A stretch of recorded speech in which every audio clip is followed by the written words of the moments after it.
I want to tell me about where I want to know like where you're from. Where you born? Rochester, Minnesota. Okay, Minnesota, small town. I don't know Not Rochester. necessarily small. It's like, you got the Twin Cities, Minneapolis, St. Paul, and then the next biggest city after that is Rochester. So I Okay, want to say like okay, okay. 150K people. We have the Mayo Clinic there, which people might have heard of. It's like the biggest, best hospital in the world, pretty much. Okay, So okay. we're kind of like surrounded around that hospital. And Medical shit. yeah, man, it's kind of like how do I describe it? Like smallish town. There's some country kids, some like a lot of skater kids and uh, shitty drugs and overall good place though. Really good place to grow up. And when did you decide like that you wanted to start doing music? When I was in college, so after I graduated from high school, I went to University of Wisconsin in Madison, and I was there for 2 years before I I was trying everything. Like I changed my major a bunch. I was like starting all these little businesses, and finally, when I was working at that startup accelerator and I was helping all these companies like market their stuff and watching them blow up, I actually helped with Eat Street, which ended up becoming like basically what Uber Eats copied. So like I was one of the really early brands that was doing that food delivery stuff. I was watching these brands do all this, and I was like, man, I played a part in that, and I think I could do that for myself. So I was a big fan of all these SoundCloud rappers, and I, just took the time, and I was taking a ton of classes, and I had a job, and I was running this like pizza company thing I could get into later, and then I just the rest of my time was on rap, man. I was really motivated. You're an entrepreneur. It sounds like always hustling, looking to come up. Like a Interesting, legit entrepreneur, yeah. And so was the rap or the rapping? Is that how you would refer to it? You call that, yeah. Or was that like another entrepreneurial angle for you? Yeah. I mean, once I started, I knew that I really wanted to do it, but I had low confidence in the fact that it might actually do something. So, but it was just fun for me, and I had like a goal to, at least like get big enough to maybe interact with some of the artists that I really liked. And so yeah, for the first 2 years, I didn't show my face or anything. I was just, grinding on SoundCloud. That was the real SoundCloud rap era, SoundCloud, YouTube, everything. And yeah, right before I graduated, it kind of blew up, and I got a tour all set up, got signed, everything, and 10 days after I graduated, I got on tour. So over those 2 years when you're posting on SoundCloud, was there like little successes, or did it all just happen at once? It was a slow burn. growth. Yeah, Baby No Money and I, the dude I was kissing on that video, kind of came up together from the start. And yeah, man, it's like you'd have little like group chats, and you'd like send each other your songs. just You'd like hustling all the repost them time. for each other, and like So did you have some fans just kind of like slowly building up fans? yeah, and then there was a lot of hardcore fans even from back then that like still come to shows like the 2017 and earlier ones. And yeah, man, it was just a slow growth, but it, like always exponential. It would always get faster and faster, Right. and then once I dropped that video and revealed my face and like started really going at it, It took off big took off time. big time. Yeah. Interesting. And what do your parents think about all this? Interestingly, because you went to, it sounds like you didn't really have any intention of becoming an artist until Yeah. later in life. And I didn't tell my mom until I didn't tell anybody really when I first started rapping. I was embarrassed about it, so I didn't tell anybody. Why were you embarrassed? I just didn't want to be the guy who's like forcing music on somebody, and I wanted mixtape guy. Yeah, I don't want to be that guy. I wasn't really embarrassed. Like I thought it was good and I liked it, but I just didn't want to force on anybody.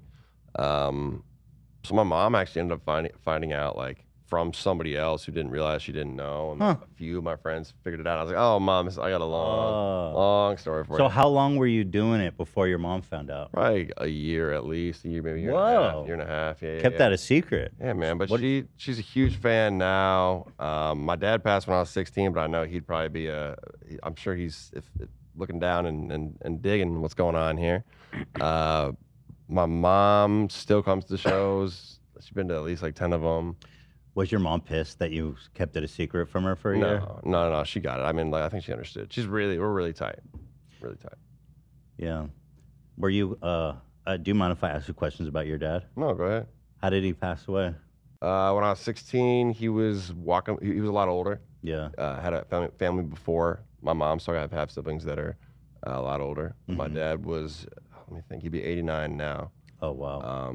So he was, I think 7. It's almost been, yeah, it's been almost exactly 10 years. 79. Was walking my dog.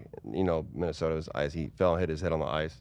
Oh man. And didn't think much of it. And then later that night, he just started getting crazy headaches. And I was over at a friend's house, and I didn't really know what was going on. My mom called me like, "Oh, Dad is going to the hospital because he's having, you know, these weird headaches and can't see right." And I don't know, for some reason I just knew. I was like, "Man, this is not good." Whoa. So like, I rushed there ASAP, and he had internal bleeding in his brain, and just passed right that night.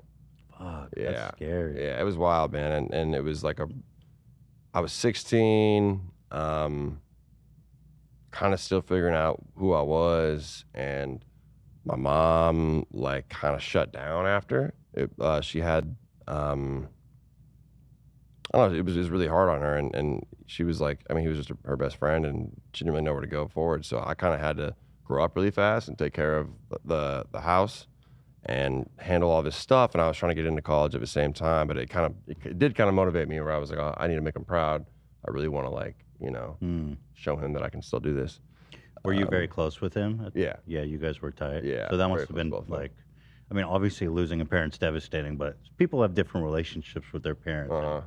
I think it hits some people harder than other people, so it hit you really hard. Yeah, it was hard, but I was in a good mind space where I kind of use it as like motivation. I was like, man, like things happen. He was a lot older, so I knew it was coming, and then it was like, Yeah. well, at least he didn't have to like suffer through something long. And I had like a few good friends who had parents pass away, and I like had people that I could really relate to. And just turning that into a motivating thing rather than a negative thing, I think helped me get through it.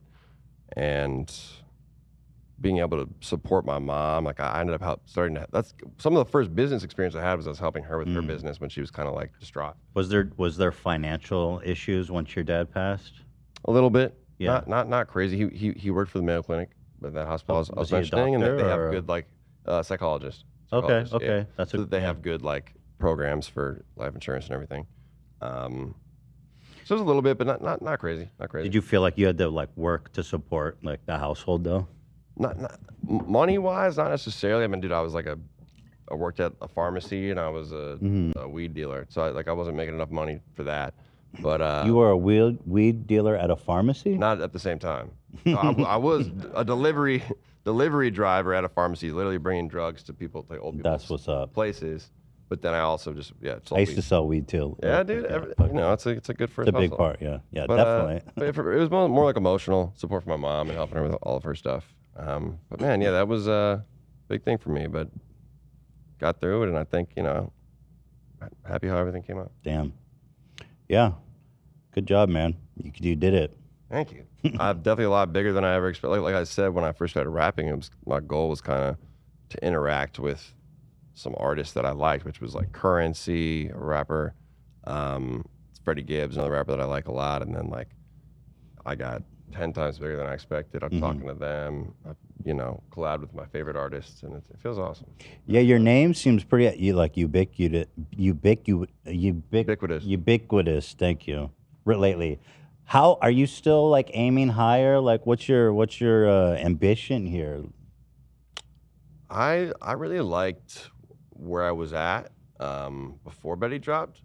I mean, I'm very happy where I'm at now, but it's a little bit too much. It's a little stressful. You think it's too much a fame? little bit? Oh, that means you're going to become more famous. Going to like anywhere, can't really go anywhere. You get recognized, I crazy. have to plan around like Oh, where I go and stuff around it. you get mobbed when you go out in public? now? Yeah. Oh wow. Pretty often, especially. It You depends on stand where- out, bro. You're like That's- super tall. Yeah, I stand out. Yeah. And How tall are you? recognizable. 6'7".